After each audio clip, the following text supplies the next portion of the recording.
What's up, bankers? Hello, guys. How is everybody doing? You doing well? Everybody Yeah, doing how well? are you doing good? Are you ready for this upcoming season of It's getting close. Drive to Survive? Who cares about Formula One? I just need to see Drive to Survive. But listen, we have an amazing episode getting ready for you today. Before we get to that, we have to thank our daddies of the pods. We got to say thank you to What? Buy our fucking tickets to our show. Yeah, buy tickets to our live show. To our show. I'm literally about to kill myself. Yeah, guys, save a life. Unalive myself. Save a life. Unalive, Save a life today and buy tickets to our live show. It's going to be in the description of this episode. Don't be fucking silly. Come to the live show. Okay, but back to our daddies of the pods. It's going to be a one-man show. It's going to be a one-man show. If you it's going to be a one-man show. You know what? I did stand up for a little bit, and it wasn't that good. So you're not going to want to see that. I need my partner there. Okay, so wait, daddies of the pod. We got to say thank you. Kayla, Robin, Jordan Texera, Julia Kim, girlfriend of Mad Lad Daddy Henry, Jay Lingle, Magnus Greaves, Javier Mera, Michaela Stockton, and our newest daddy, Spencer Greaves. Guys, we have Magnus Greaves and Spencer Greaves. They spell their names differently, but we got a couple of Greaves, and you're going to be grieving if you let Matt don't buy tickets, and Matt has to do the unthinkable. But enough of that.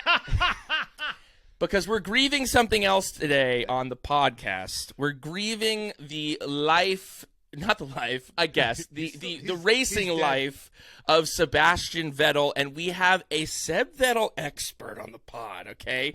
You know him. This is our we do this thing every couple of weeks. We do Ask an English Person. We just pick a random English person with a beautiful accent off the street, and no, I'm kidding. He's a legend on YouTube.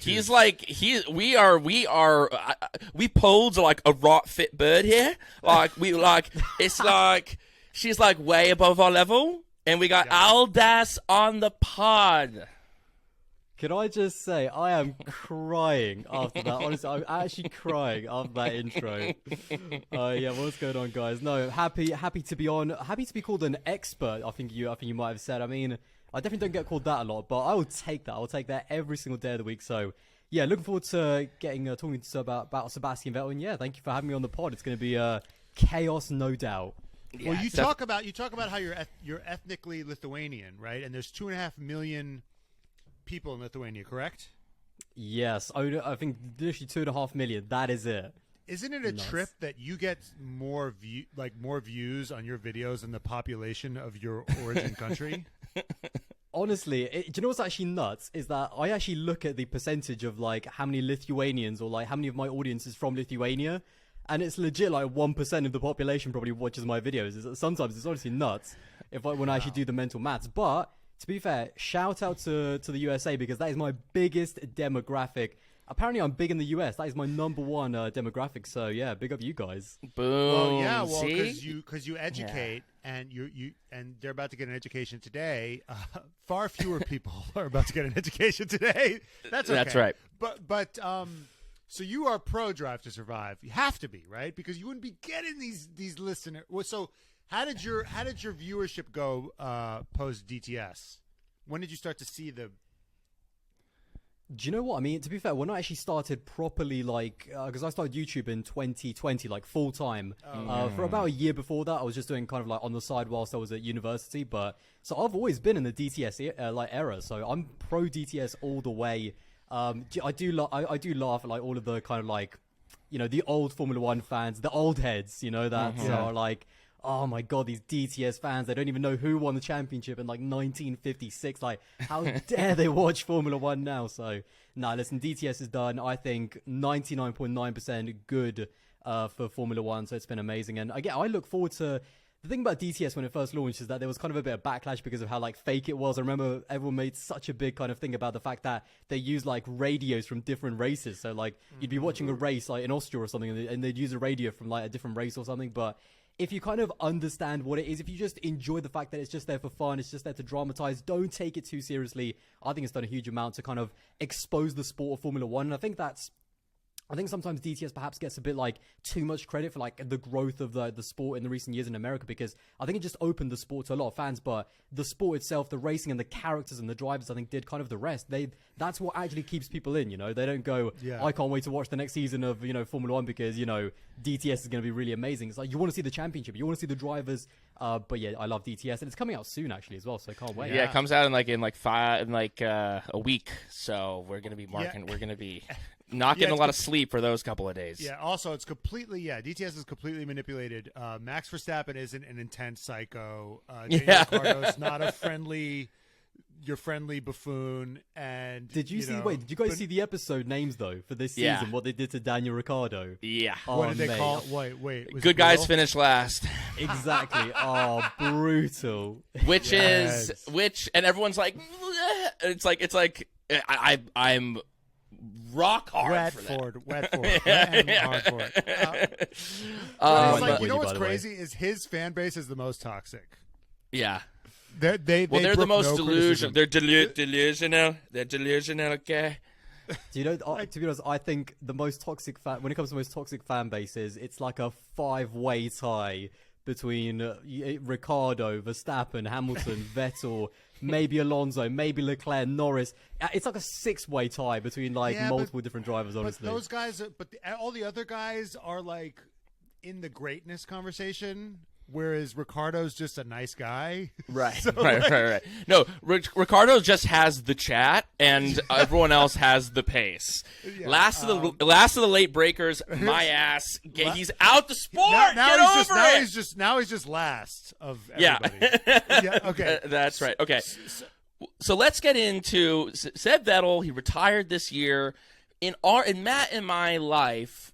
Our life around Seb Vettel is that he's this old guy who's not actually that old. He's not even that old, but he feels old, and he's scraggly. He seems like he kind of smells, and he's always protesting stuff, and everyone's online, worshiping him and worshiping at the altar, and he doesn't really have the pace. He has some moments of showing some pace when he was on the podium in Hungary and all that, and it was like, this guy, okay, there's little bits here. Before it got taken away because of the fuel. He's like, I'm just trying to save fuel because I'm trying to protect the planet. But And so we're like, what's up with this guy? And one of the first videos that I watched was your video talking about his villain era and talking about like his life and career and how this guy we think is nice, maybe not so nice. So we want to talk about all things Seb Vettel. And what's your experience around being a Seb Vettel fan, as I know you are? I am a big Seb fan. I mean, to be fair, some of his hardcore fans might not agree, but the reason why I kind of really like him is because he was kind of right there, right at the beginning when I started watching Formula 1. That's when he was winning titles. And I just think he's a really interesting character. I mean, we talk about character arcs, like even in movies, that's kind of, that's what makes some movies good, the character arc, that's the entire point. Yeah. And he has just changed so much. Like, at the core, he is still maybe a similar person. He's still that guy that is all about racing, enjoys the racing, but I mean, again, when I started watching in 2012, like all the way to now, he's such an interesting character, both on and off the track as well. And that's why, certainly from like a YouTube and content point of view, there has always been something to talk about Sebastian Vettel, whether it's great, whether it's, bad as well. I mean, he has kind of, both of those moments. So yeah, he's just a really interesting guy all round. And again, from the content creator's point of view, all of the big videos that I've made about Seb have been my most popular videos on my channel. So people clearly want to know him. They want to get to know him a little bit more. So yeah, he's just, again, a really fascinating character and also a great driver as well. I mean, 4 times a world champion. People can talk about, stats and stuff, but he is a great driver. There's no doubt about it. Yeah, he is a great driver. I think I want to go through his whole career with you, talk about his highs, his lows, when he was a dick. And then I think we wanted to discuss his character and just discuss where he goes in the pantheon. Right. I think that's what we're going to do. Okay. Great. So no pressure. Yeah. So he was born in, I think, 1987. So not that old. Not that old. Younger than my older sister. Yep. Yeah.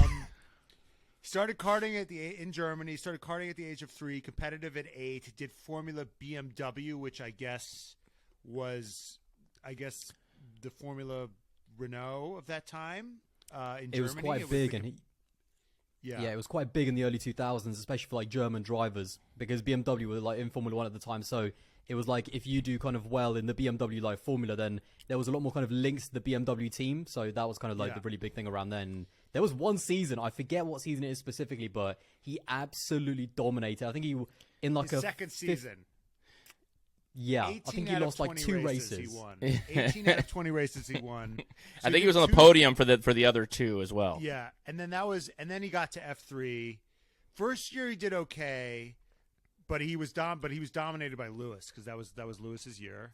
Right. And then just to give you some perspective of like generationally, he's like around Lewis's age. In 2006, he came in second to do you know who? Paul di Resta. Even I knew that. Yes. Yes. I see that mentioned on Twitter so much. I mean, it's unreal. I love it. Well, Paul di Resta would later help him by shunting in 2012 at the end of Paul di Brazil. Paul di Resta comes back in a huge way. Believe it or not, He also guys. has a character arc as well. Yeah. Yeah, he's also out of a job. As both these guys are out of jobs. One maybe with under its own power, and the other because he was a hostile takeover. That became the third driver for BMW Sauber. He was the alternate, I guess. He was a swing. Was he a swing or was he an understudy? Youngest F1 driver. Third wheel. So this was amazing. He was the youngest F1 driver ever, I think, and he got the fastest penalty ever. He got his first penalty in 6 seconds into his career for speeding in the pit lane. So, like, it's kind of crazy to think that he was Max before Max. He was this young, like, they were probably saying, did they promote this guy too early? I know Mark Webber was saying it because he replaced he had to replace Kubica, and then he replaced Scott Speed at the end of 2007. What a name, by the way. Can we just like Scott Yeah. Speed? Yeah. What a name. Yeah. That guy needs to it has to be American. That's such an American name. Is he American? Yeah. Oh, okay, yeah, there we go. Speed. Scott Speed, Chuck Leclerc, but and apparently- Scott Speed. The word on the street is that France grabbed Scott Speed by the neck. Right. Yeah. So, and then he replaced Scott Speed at Toro Rosso, so he's in with the Red Bull. He's in the Red Bull family. So are you watching? So wait, hold on. Are you watching at this time? When is the first time that you saw Seb Vettel? Like what? So the first time I saw it would have been 2012 when I started watching Formula One, and that was right in the middle of him like winning championships. Like, Okay. That was a great season. Yeah. Oh my god! Do you know what the ironic thing is? And every single time I tell people that 2012 was like my first season, everyone was like, "Oh, it's been downhill after that, hasn't it?" And I was literally like, I was so lucky to watch like one of the best seasons in Formula One ever. I mean, I think there was like 7 different winners in the first 7 races. Like, could you imagine that now? Like 7 different winners in the first 7 races. Like the championship was so open, and then we got a title decider. I mean, it's nuts. I feel lucky that our first season was 2 seasons. It was like the season before this one. Where it was the Lewis Max season. Wow. Ducat was our first race we watched was Baku 2021. And Lewis left the magic on. Yeah, that's why we have a podcast now. It's like it's literally like we watched Baku 2021. And we were like, I guess we have to change our lives completely. Yeah, but if our first race had been like some boring race, it wouldn't have happened. Yeah. But so then he gets to the Japanese Grand Prix in 2007. It's in the rain. He's as high as third, and what does he do? He crashes into the back of Mark Webber when he had a podium. And Mark Webber's like, this is what happens when you give young people like they don't know shit and they ruin your day. He also looked. I mean, he looked like he was 12 years old. No. He looked so young. Those like early shots of him, he looked like a baby. He truly, it's like he has no definition of his face. He's got all of his little buccal baby fat, and he's just like he's like almost like swimming. His hair's all messed up. He's like swimming in his race suit. He just looks like he looked the part of it was this. Doogie Howser vibes. Yeah. I love it. But I mean, to be fair, 2008. I will say, just to defend, like back in the day though, it was now when we see like 18 and 19-year-old drivers like come into Formula One, it's like nothing. You know, Lando came in at 19, Yuki came in at 19, Max was like 16, which like maybe even earlier than that. Was he 15? I even forget now. I think Max was like something like 16. I think he was 16. Maybe. Yeah. Which is nuts. But like back then when Seb came in, I forget if he was like 18 or 19, but like that was a really big thing. Like over, you know, what's that, 16 years ago? That was a really big thing to see teenagers, you know, in Formula One. So, I mean, it was even controversial when Kimi Räikkönen came in and he was like 21 or something. So yeah, when Seb came in, it was like, what is this kid doing here? Like he's a kid, you know, he's a teenager. So, yeah, that's why the perception of him, especially back then, was like, you know, this is unreal. Like, what's he doing here? Right. Yeah, he was the trailblazer at that time. Exactly. And Mark Webber's such like he looks like a he looks like a daddy. Yeah. Like he's like Mark Webber is like he's tall, he's chiseled, he's the anti-Vettel. He's like he is this old kind of grizzled man's man, and then Vettel's like the hairless wonder crashing into him. I mean, I'm pretty sure his Instagram, Mark Webber's like Instagram name is Aussie Grit. Like you can't tell what kind of guy he is. Yeah. But then what was crazy, and I didn't know that this happened, is that when he go the next year, he does so well. The Toro Rosso finishes ahead of Red Bull. Yeah. Which is wild to think about now. Yeah, I mean it's just brilliant though, isn't it? I mean, and to be fair, like that's a flex. I mean, Seb was that good that in one race, like in Monza, again, he got that win, that famous win in 2008, pole position as well. Now, the car was actually really good that weekend. I think Sebastian Bourdais, who was his teammate, I think he might have qualified like on the second row or something. So the car was working, but Seb was just like, that's when he really arrived in Formula One, you know? And the fact that overall across the season, Toro Rosso beat Red Bull was just hilarious, isn't it? So I love that. God gave them their first win. Red Bull, neither team had a win until then. Right. And also, a lot of people forget, it was also the only win by a Ferrari engine outside of the Ferrari team. Like, that to me is nuts. Because Ferrari have been supplying, like, engines to other teams for years, for decades, like, ever since they've been in Formula One.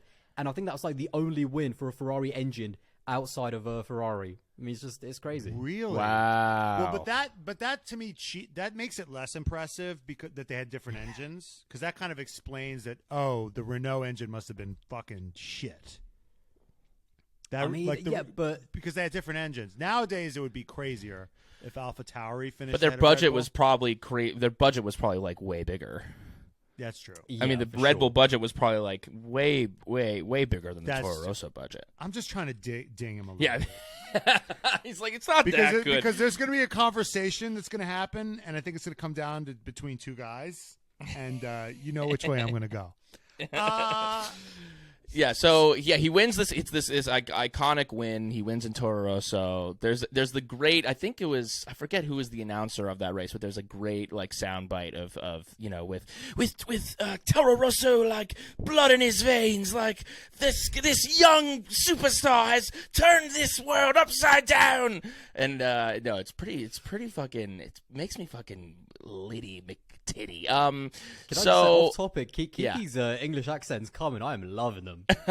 Well, we're both watching Love Island right now. Matt's ahead of me. Matt just finished Casa Amor, and I'm not even close to that yet. So I'm absolutely buzzing right now. It's top of mind, mate, isn't it? But this is listen. This is early days. We're still talking about, We're still talking early days. Seb Vettel.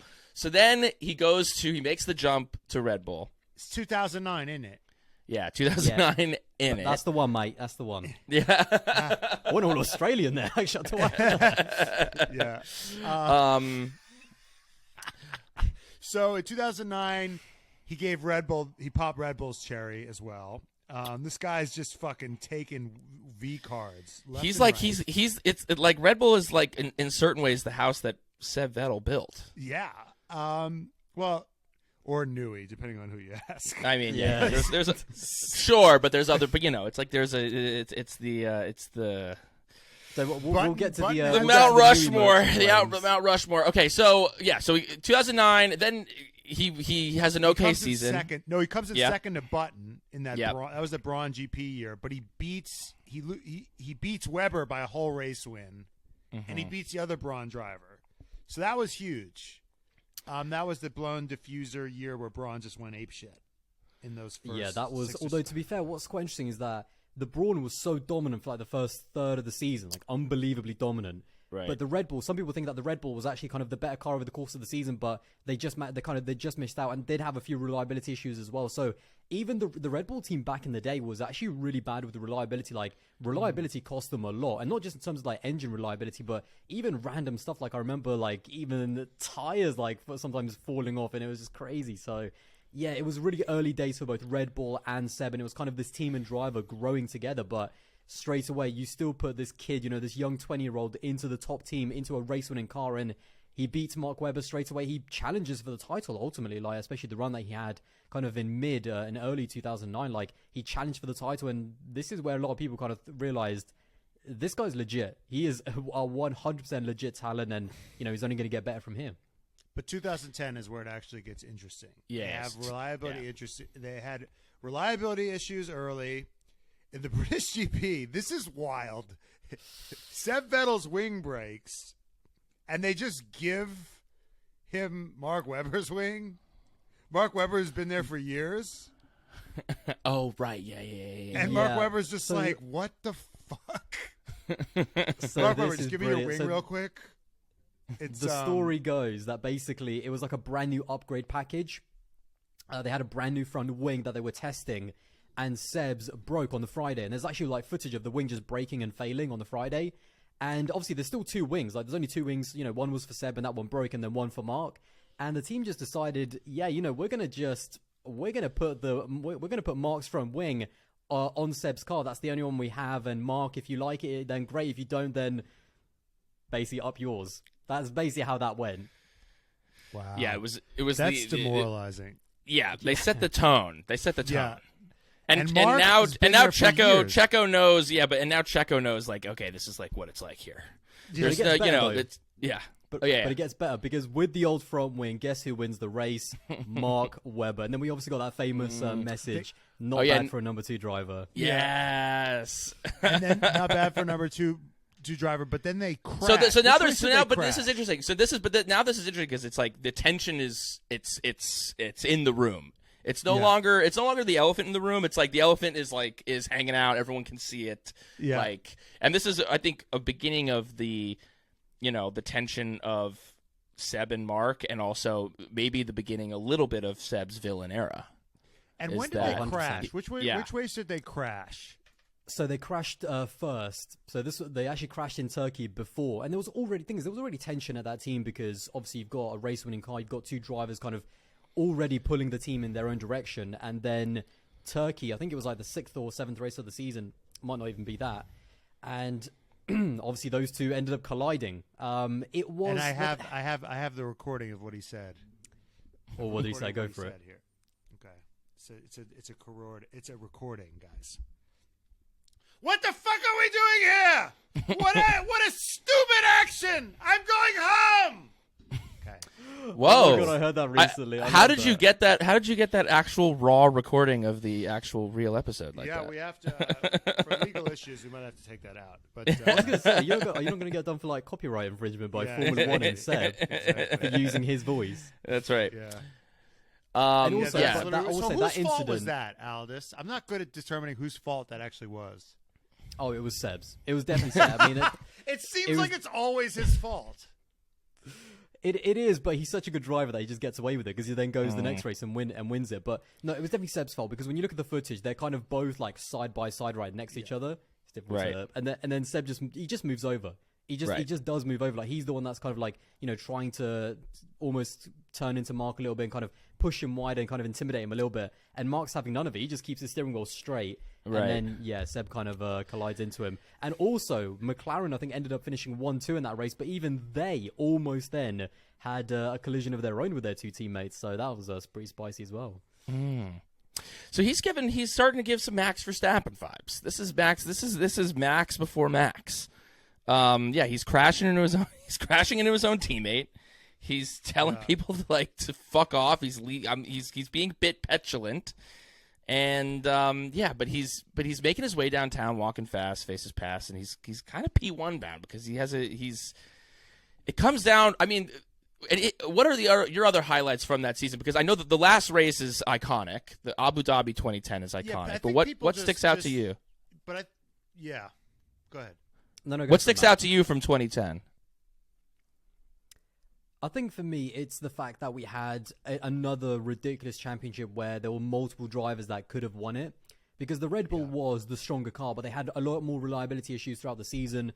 McLaren was kind of there with Lewis, but their car was not quite strong enough. Obviously, Fernando, that was Fernando's first season at Ferrari. And I mean, that Felipe in Hockenheim, Fernando is faster than you. It was obviously it was like a team order because Felipe Massa was like leading the race at that point, but the Fernando needed the points. Felipe was miles out of the championship fight, and so Ferrari were kind of playing that number one, number two game. But obviously team orders at the time were actually illegal, and Ferrari tried to basically argue that Fernando's faster than you was not a team order, even though Felipe let Fernando pass. So it's just little moments like that as well, because it was such a crazy season. There wasn't one like particular driver who was like leading the championship the entire time where it wasn't like Lewis or Max in 2021. It was, at some points Fernando was leading it. At some points Mark Webber was leading it for a decent portion. And then Seb kind of, led it right at the end. I mean, that's what famously, the famous thing about that season, Sebastian Vettel never once led the championship until he won it in Abu Dhabi. That was the first time he led the championship in 2010 when he won it. So it's just, that tells you everything about how good of a season that was. And I think people seem to forget, like, including me, people like write those 4 seasons like, oh, they had the best car, they were super dominant, it was just Seb Vettel dominant. They see him winning 4 in a row and they think it was a cakewalk, but 2 of those were fucking brutal. And the 2010 was, he had to gut that one out for sure. That was that was one where you thought the experience of, Lewis Hamilton, who was a world champion at the time, Fernando Alonso, double world champion at the time, and you've got this new kid, Seb, he's got a quick car clearly, but he's still very rough. He was still, even in 2010, he was making mistakes. I mean, people actually forget, but back in the early 2010s and even 2009, he was actually nicknamed the Crash Kid. Like, that was actually his nickname because he was getting into a few scrapes. He was Max Verstappen before Max Verstappen, we can say it. But so he had that reputation of being a little bit, he was fast, but he was a little bit unreliable. So he had that reputation of being a crash kid, but he came through in the end. He but he was never the guy lost that reputation. He was always crashing, like, throughout his career. But it went away a little bit, It went away, and then we get to Ferrari, which we'll talk about later, and then it kind of reared its ugly head. And Aston Martin, he was spinning constantly. But anyway, you had it spin every time I look over. It was him or it was like Latifi vibes. He was always spinning or using the exit ramp, the exit where he goes off and goes back around. Anyway. Well, that was also in 2010 Abu Dhabi is when it was. Is it true that after that race is when they put in DRS because Alonso couldn't get past Petrov? And that was kind of the impetus. The funny part is, I think DRS was kind of already in the works for a long time. It didn't just kind of turn up out of nowhere. But that whole 2010, that 2010 Abu Dhabi was a little bit of a Ferrari disaster class. At the same time, they kind of ruined the strategy for Alonso. And that Renault was quick in a straight line. Like, the 2010 Renault was a good car, but Fernando just couldn't overtake. It was difficult. There was no DRS at the time. There was, it was quite funny though, because at the end of the race, Fernando's just lost the championship. He's obviously frustrated, and he kind of like on the cool down lap, he drives like alongside Petrov. Gives him potentially the middle finger, gives him the arm, and then Martin Brundle on the commentary is just like, oh, look at him blaming Petrov. Get real, son. Get real. It was brutal. I loved it. Brundle's a god. Yeah, calling out your boy. And he even called out Vettel won the championship. He's standing next to Newey. I think it was 2012 or 2011, where he goes, and there's the most valuable man at 20. There's the most valuable man at Red Bull, and he doesn't have blonde hair. Yeah, it's fucking cold. That's brutal, man. Yeah, that was uncalled for. I had that. That was something from my video that you might remember. Actually, that's why. That's probably where I got it. I probably stole it from you. So this was India 2013 when Martin Brundle said that, and I thought that was out of pocket. That was out of line because every single great world champion has had a rocket ship at some point, in their career. So yeah, that was when people started hating Seb because of how much he was winning, and that was when he was really the villain of Formula One. Well, that's so 2010's dogfight. But then 2011, he wins the first. We'll count his wins. He wins in Australia. He wins in Malaysia. Lewis wins in China. Seb wins in Turkey. Wins in Spain. Wins in Monaco. Jenson Button wins in Canada. The European Grand Prix. His pit stop, and he still won. He was like, "We'll just go long, and that'll be it." Like Vettel wins again. Yeah, he won loses in Great Britain, in Germany, and Hungary, but then he wins 3 more in a row. Then Button wins. He wins 2 more in a row. I mean, he just completely dominated in 2011. And by the way, just really quickly, the first race of the season, because I had to check just now, in Australia. So, brand new season, everyone's excited. Oh, we just had a great championship last year in 2010. 2011, we got all these brand new rules, DRS, KERS, whatever. And then Sebastian Vettel turns up in qualifying for Australia, first race of the season, pole position by 8 tenths. Whoa. 8 tenths. It was just like, oh, okay, well, let's skip to 2012 then. This guy's getting wrapped. Yeah.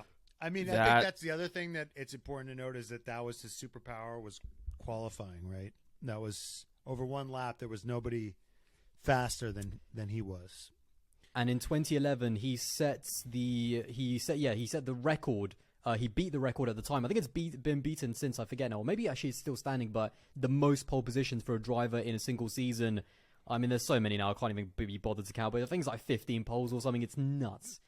So yeah, 2011 was just his season. Literally, the only things that stand out are the races where he didn't win because he was so dominant. I mean, Canada 2011 is famously one of the greatest races of all time where he cracked, on the final lap. I mean, he kind of bottled it on the final lap, but it only stands out because the rest of that season was almost so flawless for him. So yeah, it's 2011 was a whitewash, to say the least. So is this when he starts doing the infamous finger in 2011? Exactly. Right there. Yeah, he was like, it was very Shooter McGavin. Honestly, that It was. Happy Gilmore. Yeah. Someone It needs was to bring that very back, though. douchey. It was, and the other drivers, they hated it. Literally, even I remember Jenson Button. He was just like, he always does that. He always does the finger. Like, it was getting to them psychologically because they were looking at the camera, and he always go. And the thing is, Seb at the end of the race in Parc Ferme, he would always go right up to the camera and just give him one of those, and it was just. It was cold. It was someone needs to run that. We need to run that one back. Whoever I know they'll kind of steal it from Seb, but they need to run that back because that went hard. I loved it. Well, you know what? It's like if guys have touchdown dances that are obnoxious, they always say, if you don't like my dance when in the end zone, don't let me get in. Right. Well, Fernando Alonso did his weird little dance when he was winning his championship. that weird where he's like the with the arm and the this and it's yeah. not quite as doesn't pack quite as much of an intimidation punch as number one straight into the camera. So people start Vettel's later like weird Egyptian dance. Oh right. Actually, I rate that. Listen, the one thing about a really underrated thing about Seb. Yourself as biased as fuck, but literally, honestly, one underrated thing about Seb, he had sauce when it comes to his celebrations. Like, some drivers they're just like, yeah, thumbs up, I've won it, way Grand Prix win. Seb had sauce. It was always either the finger, always it was like the Egyptian thing. It was like I love it. So this is when people start. Lewis does the lazy hand wave like he's the queen. I mean, he's just so. Shout out to the fans. Could you imagine if Max Verstappen, after winning every race this last year, went up straight up into the camera and went, "Number one, bitch!" Like the internet would explode. Team LH would have. He already he changed. He has he does have a Donald Trump gold helmet and a number one. And he changed his number to 1. What?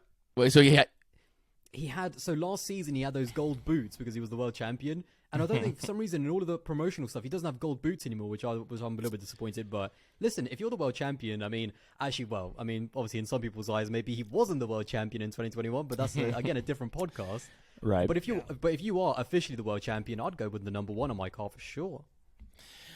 How many drivers change their car number to 1? I feel like it's did Vettel ever do that? I don't think he did, right? He did. He was the last person. Yeah. He was the last person to have number 1 on his car. Although to be fair, so only the champion can have number one. By the way, you can't come in as a rookie and go, oh, brilliant, no one's using number one. I'm just going to take that. I mean, could you imagine Latifi rolling around with the number one on his Williams, as he pins it into the wall? Like, that's not a good look. Yeah, so it's bad for the brand of that number. Exactly. So 2012 was another banger. Was another one of those amazing seasons. Fernando was up big. Then Vettel came back huge, and then you have this. Interlagos is the best. It seems like that's where all the best races happen. Interlagos. He gets hit by Bruno Senna. He has to get like at least 7th or something. Well, he was lucky that he didn't DNF that race. I mean, because that was he gets spun in like the first lap, and then he damages his car, but he slams into another car like a hard hit, and luckily his car is not totaled or unluckily for Matt. Matt is if you're not gathering, Matt is worships at the altar of Fernando Alonso. So this is a sore subject talking about 2012 and 2010 for Matt. Honestly, thank God I didn't watch it this point because this was hard. I'm like, are you fucking kidding me? He got hit and he was in last, and Alonso, he just had to stay back there, and Alonso would have been a champion. I've got to be honest though, controversially, like I know that Seb obviously won the 2012 title, and he always will be like he will always deserve that title because he overcame a massive deficit. But I think looking at that season, I think Fernando was the slightly better driver. Like that F2012, that Ferrari from that season, not only did it look like a tractor, but it also drove like one. Like that was a bad car. It was not. It was like it was a midfield car at some points, but like what he did. The thing is, the season kind of came to Fernando because it was such an open season. Like if this was a 2022 kind of season, Fernando wouldn't have been in the title fight because there would have been one dominant team, but. Because it was so open, because Mercedes were randomly, winning races now, McLaren were competitive, Ferrari were winning some races with Fernando, Red Bull were obviously there, and I forget actually who, Williams, I mean, even Pastor Maldonado won in 2012, like, that tells you everything you need to know, like, when the Crash Lord himself is winning, like, that's how open the season is, and that's why there was much more kind of opportunities for Fernando to be consistent with that car and kind of fight for the title, and what he did, I still think in 2012 he was the slightly better driver, but there's no doubt that what Seb did to win that title and that decider. I mean, what he did after that crash, he definitely is a deserving world champion. And he got a blown. Not only did he have to come from the back, but he had the blown pit stop as well. Red Bull were blowing pit stops constantly back in those days. Now they just shoot them. They don't have those anymore. I know. For Red Bull now, a blown pit stop is like anything over 2.1. It's like disaster class by Red Bull. Yeah. Besides that last race, but besides that last race, what sticks out to you? Because this is the first season that you watched, right? So you're walk us through your first year, that experience. Oh my God. I mean, everything stands out. I still remember the first race, watching my first proper, in Australia, Lewis on pole, Jensen, jumping him at the beginning. Everything stands out about that season. I can go race by race, and then, Jensen winning that first race, which was really amazing. I remember seeing the McLaren Vodafone livery, that chrome livery, that really still sticks to me. That's one of my absolute favorite liveries of all time. I remember seeing Fernando in Malaysia, win that race when the Ferrari was at its worst. And then just so many amazing races, so many classics that season where you could watch that, watch races from then, and it would be just amazing. So yeah, there's too much to say. I mean, even Kimi Räikkönen returning at the time, it was like a really big deal, but I did not even know who Kimi Räikkönen was. Seeing him win at the end of the season, that whole famous leave me alone, I know what I'm doing, radio by Kimi and I think it was at Abu Dhabi. So many just meme moments, so many amazing moments that I wish that season happened, in the modern context, through the modern lens, because all of the extra bits of content, could you imagine Drive to Survive from the 2012 season? It would have been chaos, and I would have been all here for it. So yeah, it was just what I would consider a perfect season. So at the time, God, what would I have been? I've been 12 or something. 12, yeah, which is nuts. And then, so how did you get into it?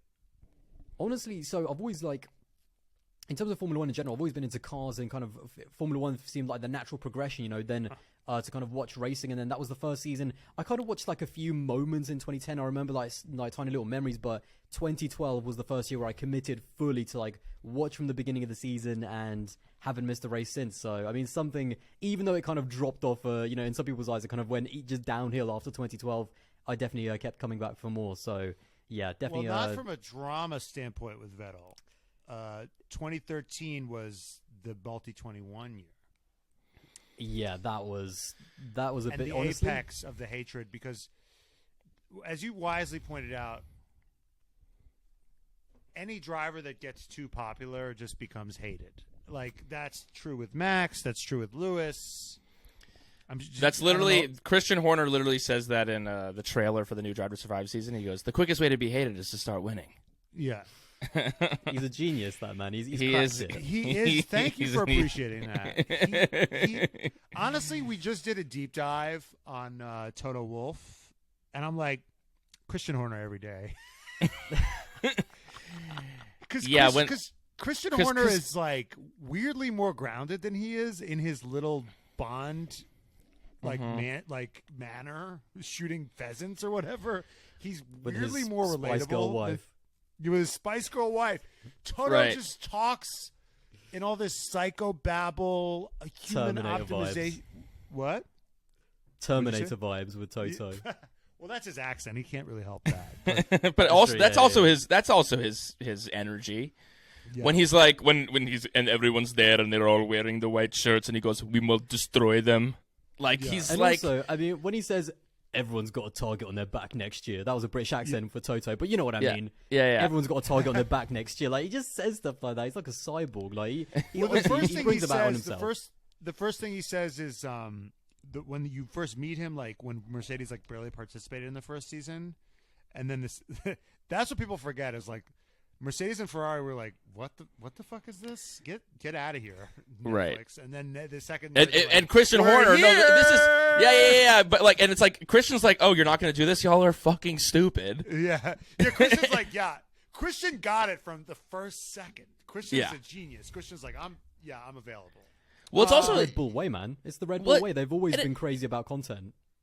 And Red Bull, it's like they have this bad. I mean, everyone hates them, and it feels like, and like, but it is this weird thing because it's like Red Bull is so much more relatable than fucking Mercedes. Yeah. Everyone in Mercedes is like in uniform. They're all like it's like the Yankees. It's like you have to be clean cut. Like you can't have fucking facial hair. It feels like.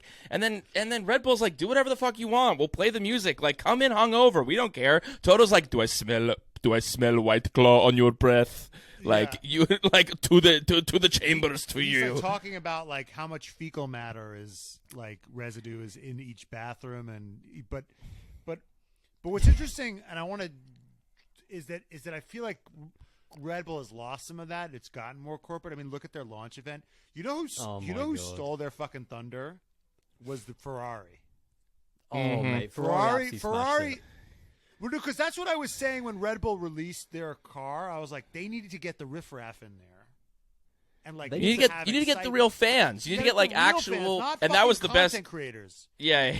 That was like what was great about the Ferrari launch was that like you had the Tifosi sitting behind screaming. I just see a bunch of weathered Italian men just fucking screaming their heads off. I'm like, this is what it is. Stop trying to be like, okay, like how many followers do you have? You have to have at least 50K followers to get in. Well, they were treating it like the new iPhone launches, where it was like Steve Jobs coming out with the fucking with the turtleneck, and it's like, come on, dude, like involve the people. Yeah. I mean, that was the highlight for me. Seeing what is it, Christian Horner in the Toto turtleneck. I was like, brilliant. And then I was seeing some of my friends who are Lewis fans on Twitter, and I think they tweeted something. I hope that turtleneck brings Christian and Red Bull as much luck as it did Toto and Mercedes in 2023. So it's like, oh, brilliant. But that Red Bull launch was ridiculous. And to be fair, as we're recording this, like all of the cars officially have been released. And the funny thing is, the RB19 is the only car that we still haven't seen technically. Like we haven't seen any proper pictures of it. So it's just like the question is, you're right. Red Bull back in the day were. Sorry, go ahead. I was going to say Red Bull are so much more corporate now. No, but you were totally right. Red Bull are so much more corporate now than they were back in the day. And it's kind of frustrating because they were the party team back in the day, and now they're kind of like, yeah. I mean, that launch was just I mean, it was for the American audience. You tell me, did you love it? Is that horrible. what the American fans want? No. Yeah, horrible. Horrible. But, yeah. It was disgraceful, and we did email them about an invitation. And, yeah, we were not invited. That had nothing. That has something to do with our attitude. Really, ultimately, had nothing to do with it. But, yeah, bad look to not have the red flags at the American at the New York we would have launch screamed. event. We would have whooped it up. Yeah, absolutely. I mean, that crowd was a little bit. Yeah, that crowd was a little bit dead. Not like the Tifosi, mate. Every single word that the presenters were saying, they were just like, yeah. They were just like, going because crazy. Those are real fans, not fucking assholes like the three of us who are just like making content, who have to act cool. Like, you can't be. I mean, we're fans, but you know, when you're there, you gotta act like you belong. You gotta make connections. Cool. You know, you gotta make connections. You know, you gotta just network. meet people. Got to network. Just gotta network. Right. It would have been a bad look. It would have been a bad look if I was like, Max, sign my tits, please. Okay, so wait, back to this 2013 season. So in this season, because I'm looking, because I it didn't really, it's like Matt and I have looked at those Vettel years and been like, well, he won for 4 years and it was just dominant, but it wasn't necessarily. But this 2013 season, it's like he's around and he's winning, but he's not necessarily dominating, and then he wins like the last like 9 races of the year. Yeah, so there's something to do. Basically, in 2013, this was the season where, and go back and watch the 2013 British Grand Prix. So in that season, the entire talk was about tyres. The tyres were like even more so than now, because the tyres were basically, they were like chewing gum. Like after a few laps, they would be degrading so quickly. Like we would see so many stops, and the Mercedes in particular. I think Lewis got a few pole positions that season, but his tyres were just going off so quickly that he would drop like a stone. I remember Spain was a big one. And in the British Grand Prix in 2013, I think 5 different people had punctures, like legit punctures, because of either the curbs or the tires or whatever the case may be. But that was a really big one. Definitely go and check it out. There were some pretty like dramatic punctures as well. And so Pirelli made a big change to kind of like toughen up the tires. And ultimately that kind of played into Red Bull's hands, because that played into the characteristics of their car in 2013. Because the truth is, in the first kind of the first third of the season before the tire change came in, I forget what the specific race was, but it was definitely after Silverstone. But in the first kind of third of the season, Red Bull were kind of there. They had kind of the best car, yes, but it wasn't a dominant car by any means. But once those tire rules came in, the Red Bull was not only dominant, but in the hands of Seb specifically. Like, I don't want to take anything away from him, because of course there was a car aspect, but I think mentally he had the entire grid in the palm of his hand. Honestly, every single time it was just we knew he was gonna win. It was automatic. There was no chance for the likes of Fernando or anyone else. And just remember, Mark Webber was in the same car, and I don't think he won any races in 2013. Well, he had an opportunity to win one. He did, but it was taken away from him by a better driver. Wow! Yes. Wow! So, dude, Aldas to Seb Vettel is Matt to Fernando Alonso. This is you've met your match. So so what's your take on the multi-21 thing? It was arrogant. It was really bad from a team perspective. It was a miscalculation by Seb in the long, and then kind of like in terms of his perspective, his the way the media basically views him, and the way the fans view him. But it was totally the right thing to do, because he's a world champion. He's a killer. He's the guy that wins. And ultimately, yes, Aldas, yes. And ultimately, as Drive to Survive is going to say this season, nice guys finish last. You know, so Seb was not a nice guy. I would like to say that slow guys finish last, but but then it's not just similar. It's keeping with the Max thing, but it's like Max didn't let Checo. Well, no, I was about to Max say, didn't help Checo out this year. Where do you put multi-21 in the history books? Where do you think of douchebaggery? Where do you put multi-21 with? It's right up there. Keep in mind, this was the second race of the season. Like Max was already the world champion. So Max is almost sixth or something. Max is worse. 6th place. Max is clearly worse. No. No, disagree. No, Seb was way worse because of the perception of the time. Seb was worse because people already hated him because he was so dominant. He was already, People 3 already times the hate world champion Max. at the time. Yeah, but Max was already the world champion at that point, so people were kind of like, yeah, whatever. And So he has I think with nothing Seb, it to was the perception lose of by it. helping his teammate out. Oh, so this was only the second race of the year was the multi-21? Exactly, and that's why. Oh, so that's then why people he are so should annoyed. absolutely that. I don't understand what the big deal is. Then he should this is early days. You're racing. Exactly, that's what I'm talking But about. wait, It's but because they were if you're- both told to slow down. Right. Team orders should only but here's the thing. Team orders should actually only come into effect like later in the season when one guy's out of it. But keep in mind, like, they were in a 1-2 position, and like Turkey was still. Keep in mind, even though this was 3 years later, Turkey 2010 was still in the team's mind. Like, they know that there is a crash between these two that could be coming any second. They've got a 1-2. Mark Webber's in front, Seb's in second. Mercedes at that point, I think Lewis was third. They were miles back. So Christian Horner was like, the team war was like, right, 1-2, we're cruising to the finish. Save all your engines, save all the power. Let's just get to the end. We've got a 1-2. And Seb was like, I mean, to be fair, he said it after the race. I think the next race in China, he was like, I was fast, so I passed him. I won. Simple as that, and that was cold. I love that. So, but what's interesting, what I loved is that he apologized, and then he thought about it, and he goes, "You know what? I take it back. I don't apologize." That was literally the most psychotic thing about the whole thing. Max, at least, I didn't know that he did that. He apologized publicly and then took it back.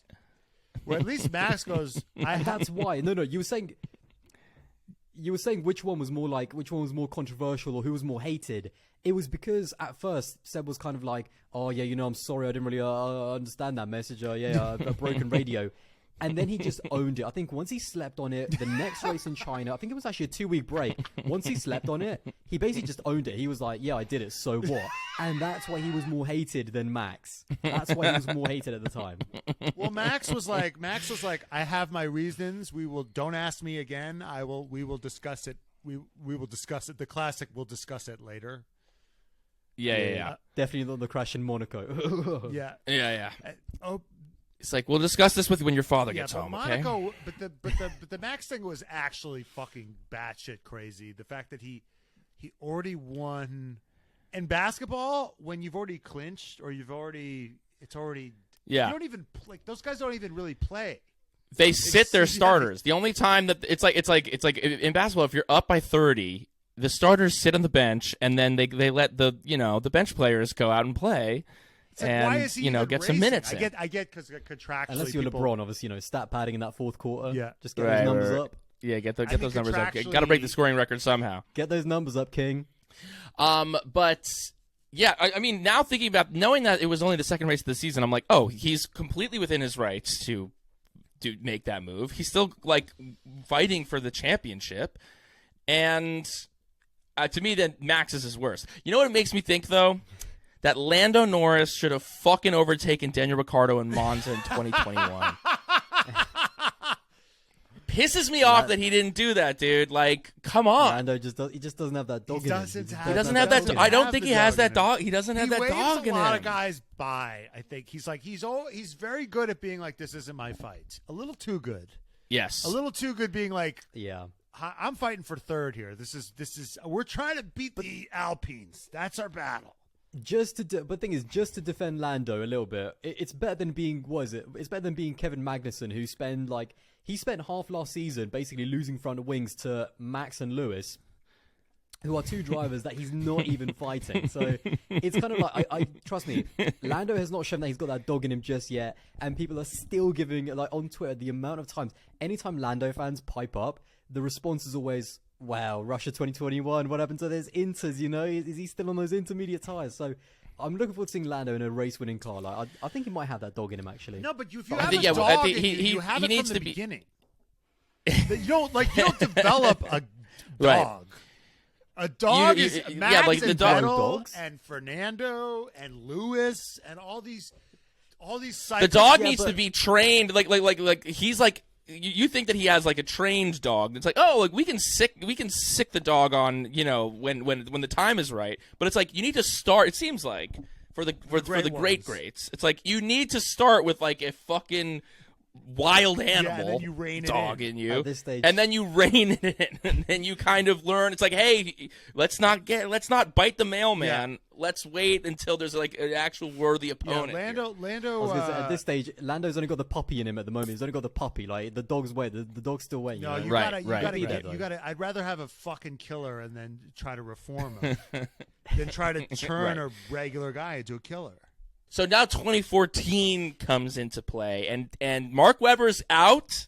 Multi-21, multi-20. Get the fuck out of here, you tall drink of water. Is that better, Matt? I said tall glass of milk. Last time Matt was like, that's not a phrase. So Mark Webber's out, and there's this young Aussie upstart. His name's Daniel Ricciardo. Yeah.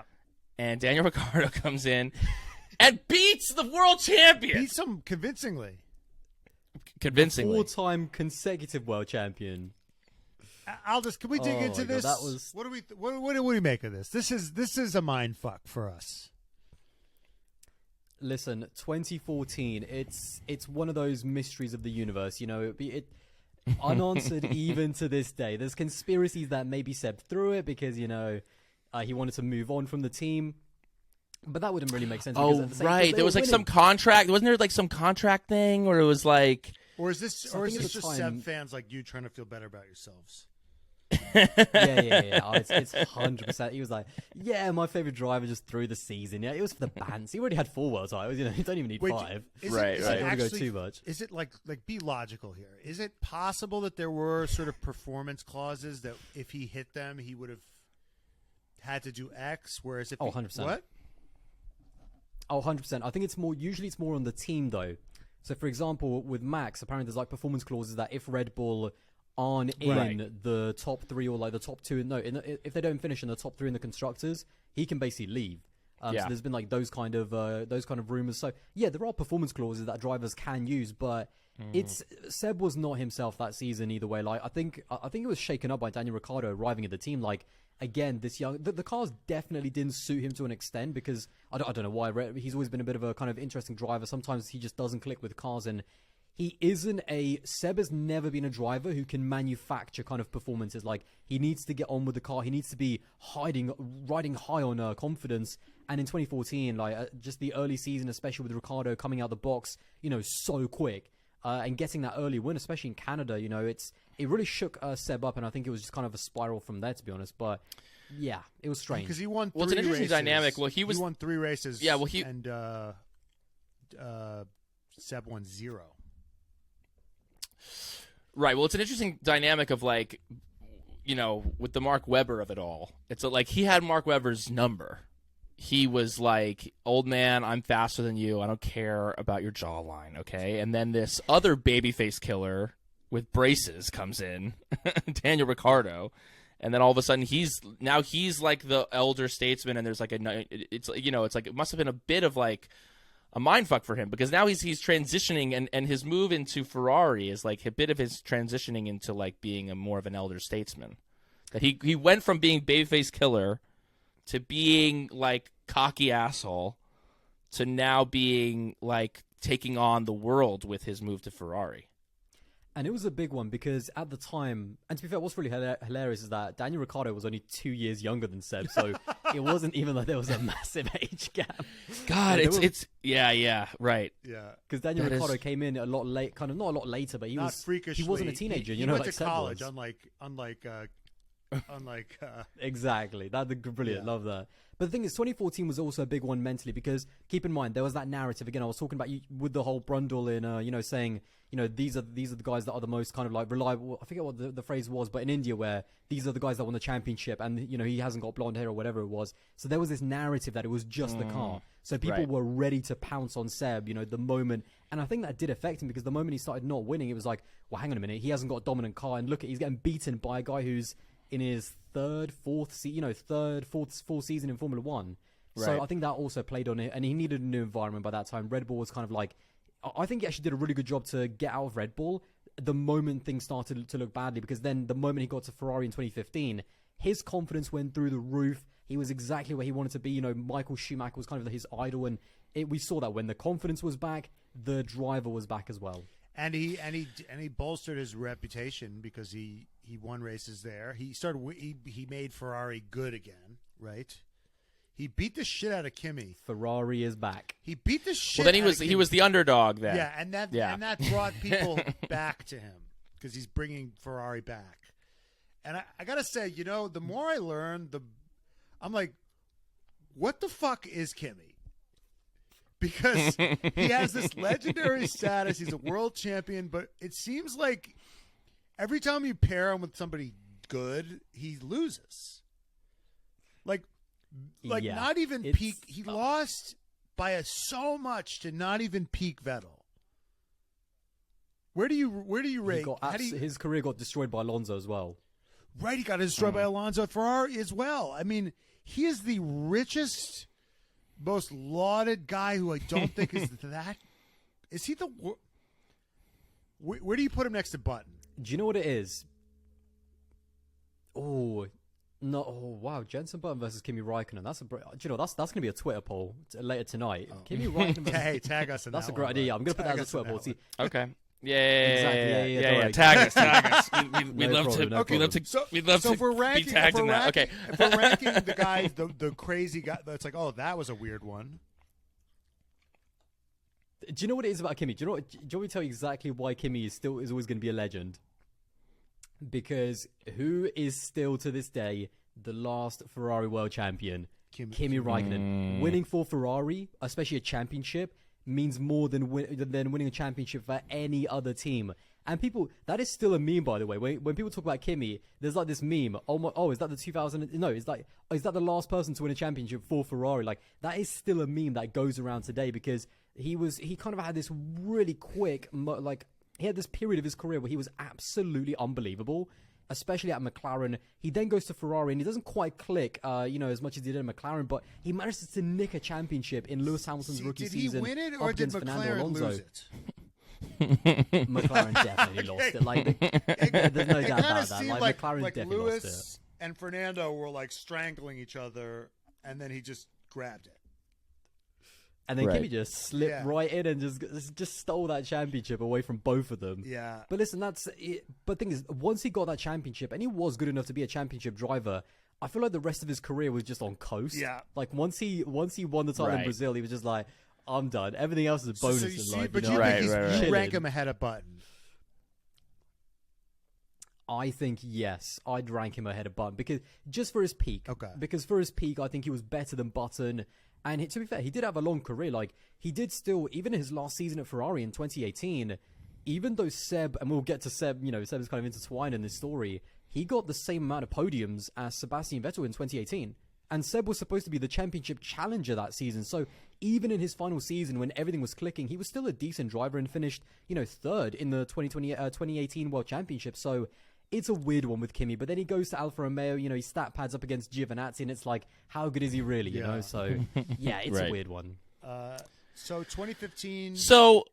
So yeah, what do you make of what do you make of like Ferrari his years. the Ferrari years? Because that's also a time. It's like he was challenging Mercedes. What years did he really have a shot at 17. winning? 17 and 2018, 18. 2017, 17 and 18. 2017. I think 17 and 18. I think 18 definitely, and I think I want to get to 2018 a little bit later. But really quickly on the Ferrari thing, when he went to Ferrari, not only was it the best move, like one of the best moves ever in Formula One, not just for his career, but that is when Sebastian Vettel turned from being the most hated to the most loved driver in Formula One when he got to Ferrari, because everyone at that time wanted to see Ferrari back winning races. They were in the doldrums. They were absolutely awful in 2014. And when Seb started winning races for Ferrari, the happiness was back. The joy was back. People were not just seeing this kind of... They were seeing Seb. They were seeing the same Seb that was winning races, but they were seeing him in a different light. It wasn't kind of this like arrogant person, that was just winning and everyone hated him. It was this happy guy that always had a smile. He was Ferrari. He was, crying on the podium when he was, when he heard the Italian national anthem, when he saw the Ferrari pit crew. And I think that's when he really became the most loved driver in Formula One. So this is where it gets confusing for Matt and I, because it's like he became loved. All of a sudden, he's Mr. Happy-Go-Lucky. Is it that he had this attitude change, or is it that like all of a sudden, like the mean bad guy who was beating us, all of a sudden is on our team, so now we like him? Well, he wasn't winning anymore. It was because he wasn't winning. Right, it's because he wasn't winning. He still had a bad Exactly, fucking because attitude. I mean, we saw. I mean, in your video, I mean, the thing in Baku with Lewis. So walk us through Baku. This was the most. If this happened now, the internet would explode, and I don't think he would be in Formula One anymore. Yeah, this educate Here's the thing about the Seb. people about what Yeah, Saint educate our Vettel fans. fucking did in 2017. Look, there's no doubt that when he went to Ferrari, he mellowed out a lot. He matured as a person. He wasn't kind of the kid anymore. And again, he wasn't winning. You know, at the time, because Mercedes were dominating, he was kind of the guy that was the underdog now. And everyone loves the underdog. But they were so that's up why at more 17. people kind of loved him and He was supported winning him. for the first third or fourth half of the season-ish, right? Exactly. And that's so 2017 is where everything collides, because at first, for the first couple of years at Ferrari, you know, he's kind of doing well, but they're not challenging for championships, but everyone loves him. All of a sudden, it's 2017. Ferrari have a race-winning car. Seb is back. Ferrari are back. They are title challengers. It is Sebastian Vettel versus Lewis Hamilton in a title fight. And then we get to Baku, where the old Seb just kind of, he just snapped. And Seb does have that ability. And basically, under the safety car, it was Lewis Hamilton leading and Seb right behind him. The safety car comes in, and I think Lewis basically was kind of like just backing up a little bit, you know, letting the safety car go. And they were going around one of the final corners, and Lewis broke, and Seb thought that he brake tested him. When in reality, the data showed kind of, you know, the FIA proved and Mercedes proved that Lewis didn't do anything wrong. But I think Seb, for some reason, thought that Lewis brake tested him. And so, you know, some people might just be angry. Some people might, you know, shout a couple of expletives, maybe throw, you know, the bird or something at the guy. Seb decided to drive alongside Lewis and basically bump into him, tire on tire contact at slow speed.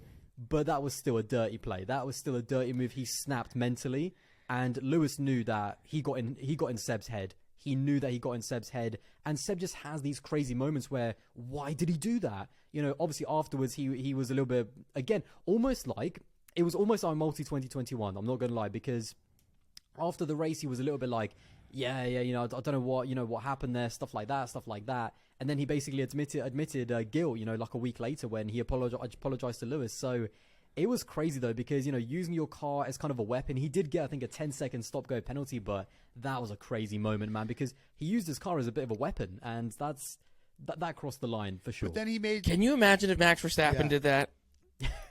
I mean, if the world would explode. Yeah. That would be like content for Team LH for the rest of their lives. Do you know what I mean?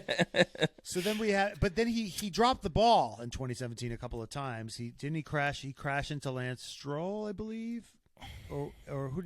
And he crashed, and he so created that, this. the Lance That was Stroll thing, after the race, though, right? Yeah. It was Singapore, to be fair. Singapore was the big one. I think 2017, the Ferrari wasn't quite good enough because the reliability let them down at the end of the season.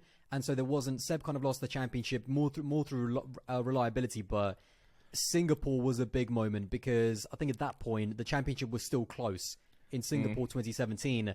And Seb was on pole position. Lewis was miles back, by the way.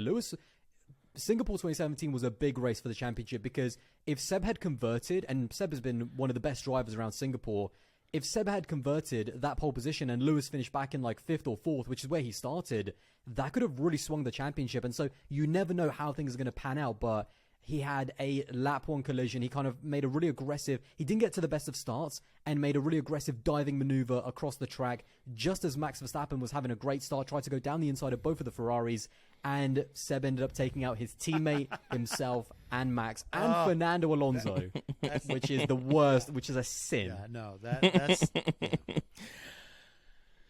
So, and then what was this, the moment where he moves the number 2 to the number 1 to the number, you know, he switches the podium things. What happened there? Oh, so that was, 2019. I mean, at that point, Leclerc was already in the team. So Right. 2019 actually followed on from 2018, which I think 2018 is the season where I look back and I was disappointed with Seb that season because that's the year where he had a championship winning car, in my opinion. Because again, although Lewis won the championship, Ferrari actually finished. Is that the year they second and cheated third. allegedly, or Like, is that Ferrari's 2019 number 2 they driver, cheated? Kimi Raikkonen? Okay, That was sorry, more continue. 2019, actually. Yeah, the exotic fuel flow for the engine. Yeah. That's The why Leclerc was, like, on sensors just kind of stopped It just working malfunctioned, properly. man. Yeah, it malfunctioned the sensors. I thought the Yeah. units were in Italian. They'll basically they'll use any excuse, but yeah. So 2018 was the one where he really dropped the ball, in my opinion. But that, and then ultimately that's why Ferrari, I think, lost a little bit of faith in him, and that's why they decided to bring Leclerc in for 2019, and it was a bit of a, not to the same extent because 2014 was really bad, but it was a Ricciardo situation again for Seb. It was not a great season for him, and he was frustrated from the outset. Leclerc was quick. I mean, Leclerc should have won the second race of the season. He should have won in Bahrain because he qualified, I think, on pole, and then he had an engine issue which basically took the win away from him, and he would have finished ahead of Seb. But Seb already started at that point to make mistakes. I mean, he spun in Bahrain up against Lewis, like in wheel-to-wheel combat. He spun and he already started to show cracks. And then he made another mistake in Canada when he was leading. In Canada, Seb qualified on pole position, and it looked like the race was going to be his. And then he made a mistake. And as he was rejoining the track, he kind of squeezed Lewis up against the wall. And the stewards decided that it was going to be a 5-second penalty because this was so late on in the race. So Lewis didn't even need to overtake him. He just stayed within 5 seconds. And yeah, Lewis was even though he finished second on the track, he won the race in the end. And that's when the iconic moment happened where Seb was like, I think he was walking to Parc Ferme and he sees the boards. He basically parked his car somewhere else and he sees the boards and he switches the number 1 and the number 2 board where his empty space, because he didn't park his car where he should have done. And it was just the crowd going wild and it was brilliant. Can you imagine if Max Verstappen did that? I just think it's important. I just think it's important for all the people that hate Max Vettel. and love Vettel to just take a long look at yourself in the mirror. Listen, it was an iconic moment. The thing about Seb is that he is one for theatrics, and that's why I love him. He's just, even though he made that mistake, and ultimately I think the 5-second penalty was a little bit harsh, although I kind of understand it. He did still make the mistake, but he's always one for theatrics. He will always kind of play up to the camera a little bit. And can I just say, I love the way after every single thing I say, it's like, imagine if Max Verstappen did that. Like, after every single iconic Seb moment. We're just trying to give context to our young viewers. So wait, when did he start? He So also when crashed did into Leclerc. his activist life start? You're gonna blow through that? Yeah. You crashed Wait, into but- Leclerc in Brazil? Stop whitewashing. That was... Yeah, I mean... To be fair, I think that was more on Seb as well. 'Cause he moved over again. I think it was almost similar to Turkey 2010 because I think Leclerc was just driving the straight line and then Seb kind of moved over. But yeah, that was the point where I think Ferrari at that point knew that because Leclerc, I think they saw that Leclerc was going to be their future. And I think that's when they decided to basically kick Seb out of the team, basically. Yeah. And he never got it done. The dream of bringing Ferrari back to greatness and following in the footsteps of Michael and all that jazz kind of never happened. Was the Seb that knew Ferrari was letting him go, and he was kind of like the kid who already got into college in high school and didn't give a fuck and was just talking shit about. He was like. He was like, "Oh yeah, Charles wanted to start a clothing line. He can't really talk about it." And he was like, "I can talk about it." And he pointed to poop. Yeah. And he goes, Charles. Yeah. He's like, we already have one. Yeah, right here, bubby. I mean, to be fair, we still don't know like how the FIA found out about Ferrari's illegal shenanigans in 2019. I mean, I'm not saying Seb leaked the information, but you know. Oh shit. Disgruntled employee. That's what I'm saying. Now that's a fun conspiracy theory. Seb Vettel fucking rat. He's a fucking rat fuck. Is he a rat fuck or does he care about the integrity of the sport? He cares about the integrity of the sport. Okay, speaking of Sebastian Vettel caring about things, when did he start when did he start caring about the environment? When did he start caring about the global warming? Was it around the time when his pace started going down? Is it around the time where he was getting kicked out of Ferrari? And then all of a sudden he's like, "Hey, let's focus on something else." Or some sidelines. There might be. Listen, I can neither confirm nor deny, but there might be a bit of a correlation between his activism and his decline in pace. But I'll let the tech heads crunch the numbers on that one. But no, yeah, we'll put that into Chat GPT and see what it Hamilton's comes been out fast and woke for this. Exactly. It was around equally 2020 for a while now. Where Seb has Right. only been woke and slow. Yeah, if anything, like. yeah. Yeah, it was beginning of 2020 when I really like, because obviously at that point there was like obviously that big movement, and so I think he saw what Lewis was doing, and Lewis was like the trailblazer in 2020, Right. and Seb was always like that, to be fair. So I think he had that in the back of his mind, and so him and Lewis were like the only ones that actually used their voice for anything. And Totally. he had like this Voice amazing for like anything. rainbow. What That's a when the rainbow brutal- stuff. He's the Anything. That's use an the voice for accurate. anything. That's accurate. What are you talking about? Charles Leclerc has like a Monaco Exactly. vlog, you know. He's Charles Leclerc. I can't wait to see Charles Leclerc's like activist phase. Like that's gonna be nuts. Yeah, what are you talking about, dude? Have you heard of Quadrant, bro? Come on, dude. Lando's out here can't wait- using I his can't wait. voice. I really want it to be something like Charles Leclerc. I think Charles Leclerc. It's got to be something like animals with cute animals, and it's just him with like the seals, Yeah. or him with like holding a cute animal. That would be perfect for him. That has great Okay, wait. Let's do a little game. What driver would take up which Charles cause? would be with like seals, or penguins, or something cute. Yeah. Mm-hmm. Yeah, I think Charles would be like something with animals. It would just be like, I've liked animals since child. I was always a big fan of monkeys. Yeah. They were my favorite. I love dogs, cats, or everyone. I'm animals guy. Yeah, Charles Leclerc interacting with a monkey would do numbers. Ooh, that'd be cool. All right, Carlos Sainz. What would Max's what would Max Max would be Carlos something with Sainz? apex Yeah, Max would be like keep the killer hogs There's not alive. enough, these. Or no, his thing would be like he'd be like no, like there are those like wild hogs that are actually like a huge environmental issue in I think Texas. There's this thing where like there's these hogs that have been brought over from like overseas for like game hunting, but then they have sex and they procreate so rapidly that they're like a huge issue now. so They're these like killer hogs. They like kill people because they fuck so good. Max would be like, I'm going down there and I'm gonna go kill the hogs for the people. Could you imagine Max in an RB12 or something with a gun, just chasing these hogs? Can I just say, Killing hogs, yeah. as a non-American, I'm just listening to this like other world that you guys live in. I was like, what is You don't going on understand, over there? Is America's Yeah, a it's big crazy. place. It's not a big all place, like man. It's a big place. It's literally huge. nothing It's like- huge. That's why when Red Bull had the sort of more redneck guy at their launch, I'm like, that's not New York. He's like, all right, guys, welcome to the Red Bull launch. I'm like, what the fuck? All right. Yeah. We're here in Times Square here now. We're doing, by the way, all this we're doing And a then the different rest of the accent. world is That's just not like- the same as the accent we're doing. It's a different accent. Yeah, that's yeah. Carlos Sainz. What Carlos No, Sainz? the rest of the world is just like, oh, so that's what Hold on, Americans hold are on. like. What were you saying? What were you saying, Alice? No, the rest of the world is just like, oh, and that's America, is it? Christ.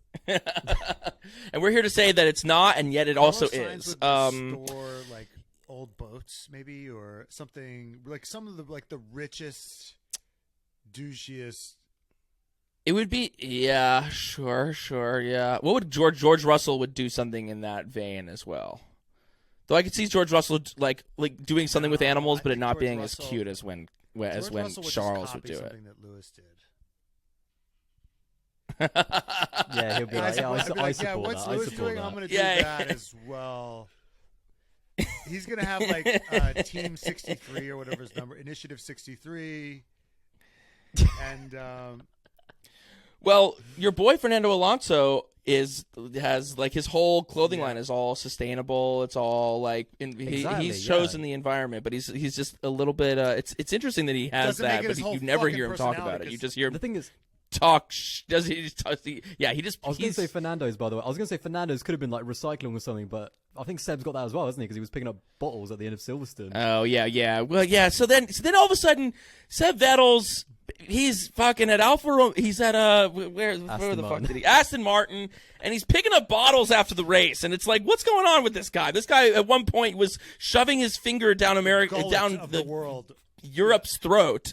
The gullet of the world, saying, go, by the way. saying, suck my dick from the back. I'm Seb Vettel. I'm the best person here. Multi-21. Mark Webber, you can suck these hairless nuts, okay? I'm Seb Vettel, and I'm here to stay. And then all of a sudden later, he's got hairy-ass nuts because he's a hairy man now, and he's picking up fucking bottles and finishing in P18.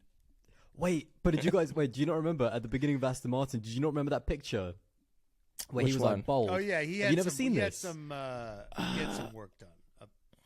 He got some, he got some Oh, implants, yeah. you know what I mean? Oh, yeah, he got the plugs. Oh, my This God. guy. Holy shit. Is that real? Yeah. Have you Oh, not yeah, have you not he seen Lewis fucking- back in 2012. Oh, no, I've seen Lewis.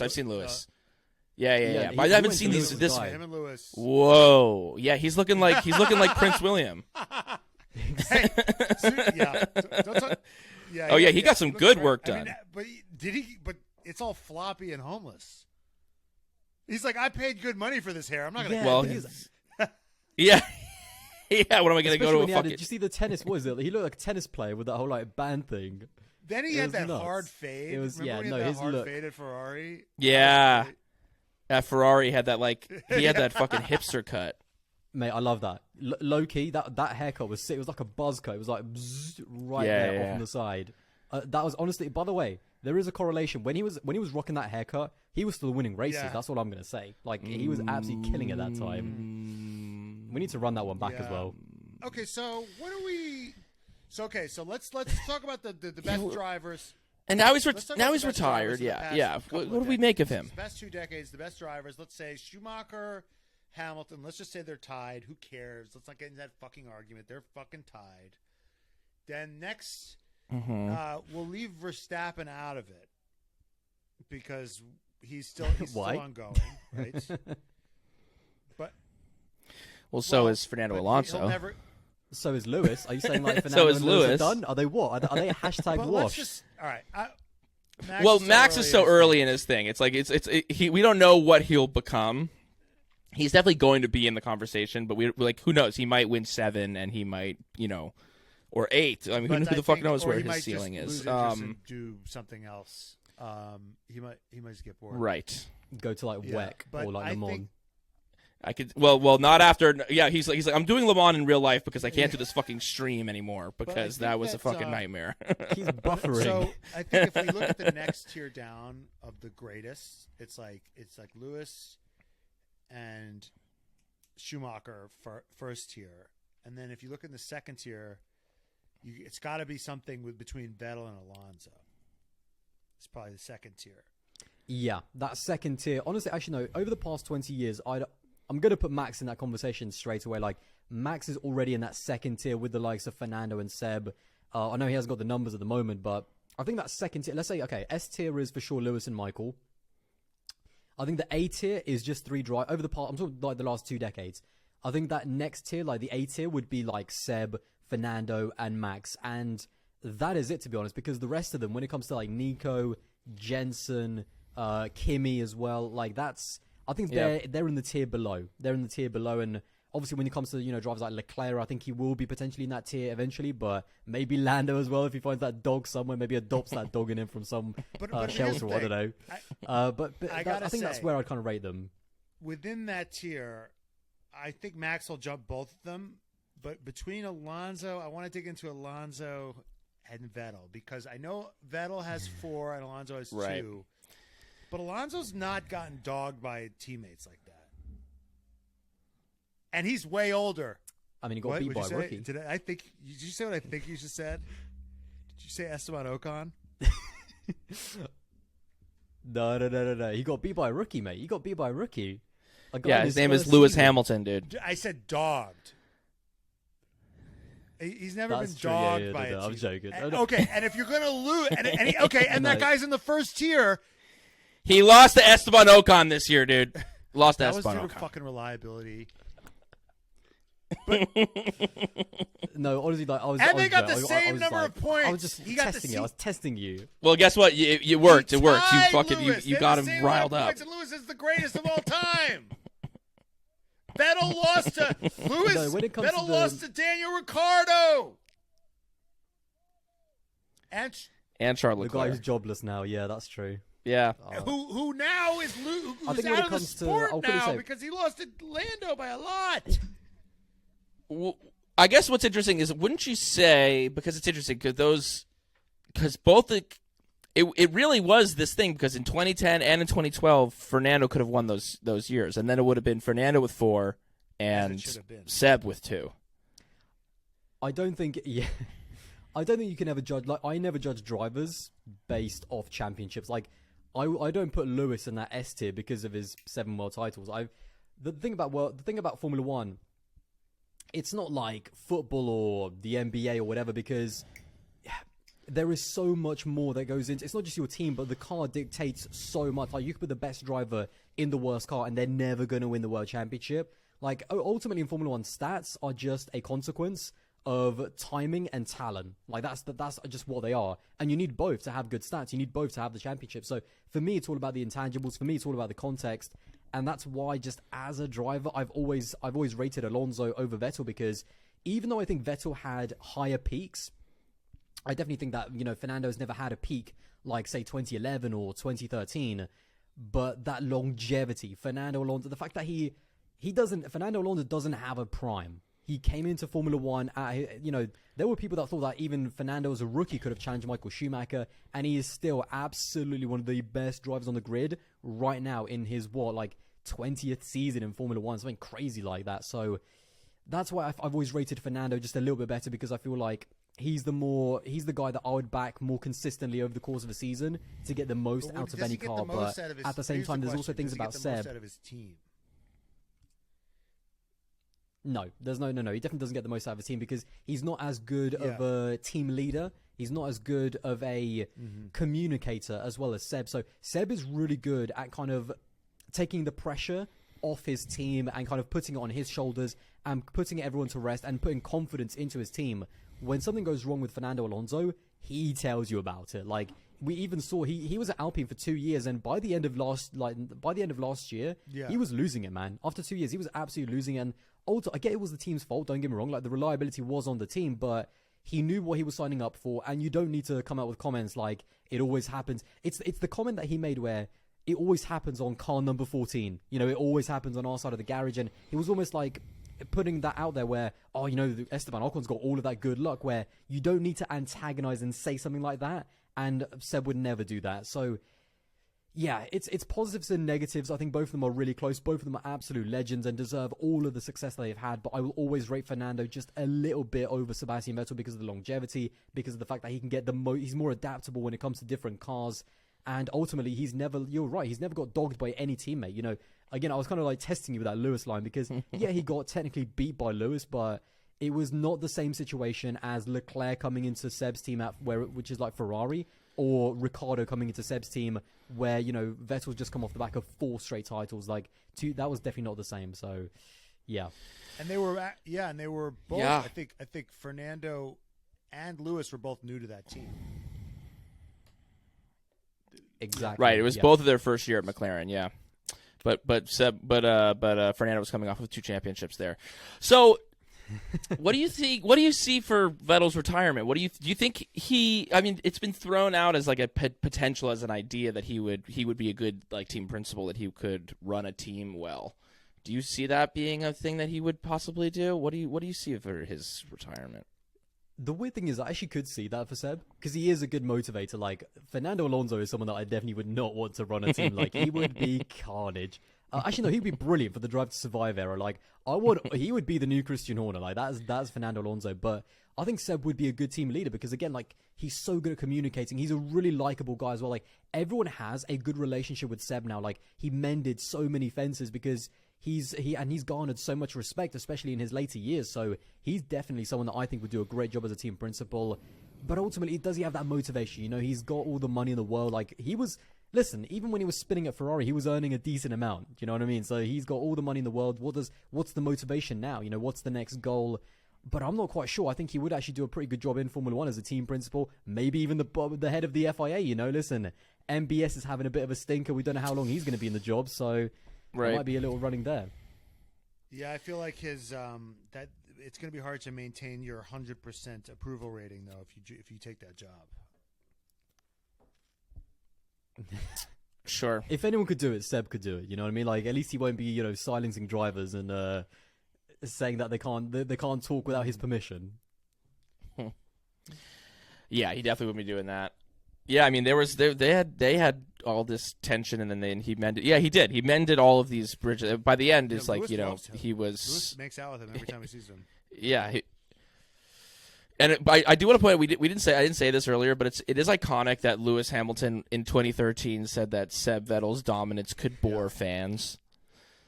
That he was like, come on, this might suck for the fans, guys. If one guy is just like winning year after year, that might suck. And then, yeah, could you imagine that? I mean, that'd be so bad. But listen, drivers are the biggest hypocrites. You know what I mean? Like, all drivers are like that. But yeah, it was such a funny comment. I mean, so I was like, oh yeah, that could bore someone. But then Lewis now is like, listen, Mercedes is, you know, we need Mercedes to come back to winning championships. Mercedes but winning yeah, the drivers are the biggest hypocrites. Exactly. So, yeah. Laz, what could Max do to rehabilitate the image?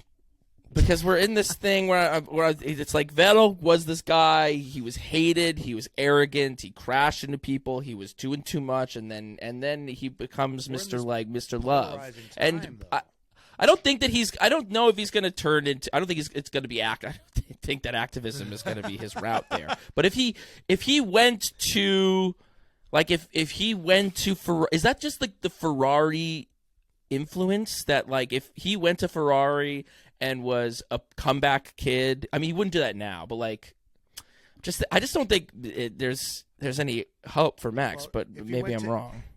What could Max do? Could. But, I mean, just to defend Max a little bit, because there's a lot of Max slander, and I'm not saying that's, you know, bad. I'm loving it, but just to defend Max just a little bit, like, he's always been his own he's always been his own man. I actually think he's been more truthful like in his Red Bull era than like Seb was. You know, Seb wasn't comfortable in his own skin until like the pressure was off him. So again, the Multi 21, you know, he was like apologizing. He was like pretending he didn't know what it meant. And then it was only 2 weeks later where, you know, he was like, actually, yeah, I did do it. So what? I think Max has always been honest. He's never had like that confidence to be in his own skin. And so like even after Brazil, he was like, we had a discussion. I told them I would not let him through, and I didn't. You know, there's no reading between the lines with Max. It's pretty straight. Yeah, and so I think that's a big difference. Although Checo let him through. He let Checo let him through. That's true, yeah. But I mean, and then was like, remember when I said, yeah. So, Checo's a legend. What a legend Checo is. Let's say Max retires, right? He wins a couple, then retires, and then he comes back, and I think he could go to Ferrari, by the way. I think he could go to Ferrari because I think he's already like half in. I know he's definitely a big fan of the brand. Like I know he's got a bunch of their road cars, which I know doesn't always correlate, but it shows that he's got that passion for, you know, for the brand in one sense. And listen, if it doesn't, let's say we're in 2025 or 2026, you know, we're getting close to, you know, Leclerc's contract has ran out, and we're getting close to Max's contract running out. He's won 3 or 4 world championships at Red Bull by now. He's done everything he can at Red Bull. If Ferrari come calling, I think he goes. Don't I do honestly it. think he goes. Get out. Don't do. Why? You think he's doing it because I think he dogs Red Bull and he goes, I'm going to Italy, mate. Because that's just, if you can win there, then you're the GOAT. Literally, yeah. If you win at Ferrari, like that's. I mean, that's actually something that a lot of people have, you know, questioned about Lewis in terms of like how cool would it be for him to go to Ferrari and win, but ultimately Lewis has never needed Ferrari. I don't think Ferrari ever really deserved Lewis because he made his big move, you know, to go to Mercedes, and it worked out. He made the right choice. But I think for Max, there is something about winning championships in 2 different teams. I think there's something about that's almost like the ultimate versatility. It's not just one moment in time. It's not just one team, but you can win in different environments with different people with different cars. Well, Max has now won in 2 generations. Exactly. To be fair. Exactly, but I feel like Max would love that Ferrari challenge. I honestly think he would. I honestly think he will go to Ferrari at some point. I mean, he's still young. He's what, like, 25? how old is Max? He's like 26, right? Yeah, 25.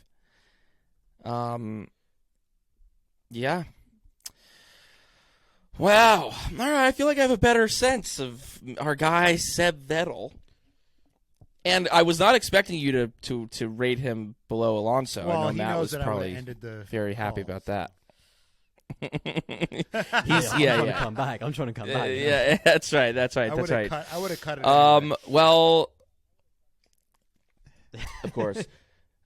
Yeah, I mean, I feel like we kind of covered it. This has been so fucking great. Thank you so much for Anything you coming on the wanna pod. plug? Yeah, where can people find you? Everything is at Aldas. Check out my channel. Obviously, it's literally my name, 5 letters, Aldas. And all of my socials are Aldas001. But yeah, honestly, no. Shout out to you guys. Forget about my plug. This is what you guys need to be plugging. You need to be plugging yourselves because thank you so much for having me on. This has been definitely a lot of fun, and we need to do this again. I mean, maybe we need to run through Alonso's career. Do you know what I mean? Yeah. Yes. We could. Matt's like he's been waiting. Some people wait a lifetime for a moment like this. Well, this was so great. Yeah, we'll definitely have to do something like another episode at some point. And check out Aldas's on all the socials, and especially the YouTube, because his YouTube channel is lit, dude. And the season's about to start, and there's gonna be a lot of great content coming from his side of the pond. But also, all right, man. hang on. The live show for you guys. Don't forget to plug that one. Yes, dude. This is your the live show, moment. March 5th, March 5th, dude. If you're in in the New York tri-state City. New York area, buy fucking tickets. The link is in the description. It's so easy. It's so easy, dude. Support your local fucking businesses. My parents are gonna be there. Do you want them to think I'm a fucking failure? yeah. Jesus Christ. Yeah, that's right. My parents will be there, and they already think I'm a failure. No, they're proud of this podcast. They wish you'd stop cursing. We start the show with my mom hates that I curse so much on the pod. She goes, "Do you have to curse so much?" We start this pod with "What's up, Vankas," which is a Gunther Steiner reference from season 1 of Drive to Survive. So I want to say goodbye, Vankas. How do you say goodbye in Lithuanian? Adao. Simple as that. Literally that. Adao, Vankas. Short and sweet and to the point. Adao, Vankas. You gotta say it now. Wait, you gotta say it. Right, I'll say it in Lithuanian. Yeah. Yeah. Adao, Vankas. Yeah. Yeah.